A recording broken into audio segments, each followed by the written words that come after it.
ഇന്നത്തെ ട്രിപ്പ് ജഡായു റെസ്റ്റോറൻറ്റിലോട്ടായിരുന്നു.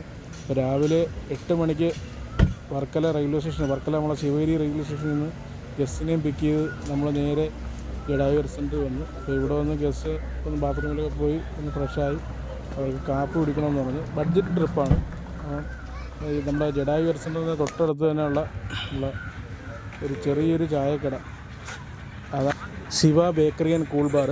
ഇവിടെ വരുമ്പോഴത്തേക്ക് മെയിനായിട്ട് വീട്ടിലൂണാണ് ബോർഡ് വെച്ചിരിക്കുന്നത്. നമ്മൾ ഉച്ചയ്ക്ക് മാത്രമേ കാണുന്നുള്ളൂ. ഞാൻ ഈ അടുത്ത നാളെ വരെ വിചാരിച്ചിരുന്നത് ഇവിടെ ഈ ഉച്ചയ്ക്ക് ഊണ് മാത്രമേ ഉള്ളൂ. രാവിലെ നമുക്ക് കാപ്പിയും ഉണ്ട്.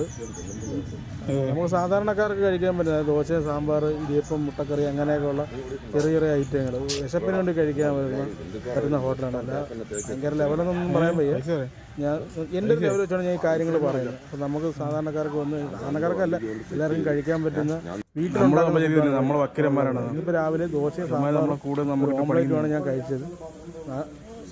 വളരെ ടേസ്റ്റുള്ള നമ്മളെ വീട്ടിൽ എങ്ങനെ വെക്കുമോ അതേ കണക്കാണ് അവർ വെച്ചേക്കുന്നത്. ഈ ചേട്ടനാണ് എന്നെ നടത്തിപ്പോകാൻ, പക്ഷെ നല്ല സഹകരണമാണ്.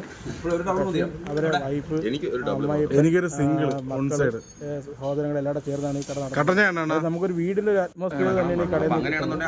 ജഡായു റെസ്റ്റോറൻറ്റ് അതിൻ്റെ പാറയാണ് കാണുന്നത്. അതിന് നേരെ ഓപ്പോസിറ്റ് തന്നെയാണ് ഈ ഒരു റെസ്റ്റോറൻറ്റ് ഉള്ളത്. അപ്പം നമുക്ക് അവിടുത്തെ സ്റ്റാഫുകളെല്ലാം വളരെ ഫ്രണ്ട്ലിയാണ്. ഞാൻ അവിടെ ചെന്നപ്പോഴത്തേക്ക് ഒരു 6ഓളം ഹിന്ദിക്കാർ അവിടെ നിന്ന് കാപ്പി കുടിക്കുന്നുണ്ട്. ഇവരും ജഡായു റെസ്റ്റോറൻറ്റിൽ വന്നവരാണ്. ഒരു ദോശയാണ് കഴിക്കുന്നത്, ഞാനും ദോശയാണ് കഴിച്ചത്. അപ്പം ഇതിനടുത്ത് വന്നിട്ട് ചിലപ്പോൾ നമ്മുടെ ഡ്രൈവർ സുഹൃത്തുക്കളായാലും അടുത്ത് കടയില്ലെന്ന്, ഈ കട ഉണ്ട്, നല്ലൊരു കടയാണ്, അത് പറയാനാണ് വന്നത്. ഓക്കെ.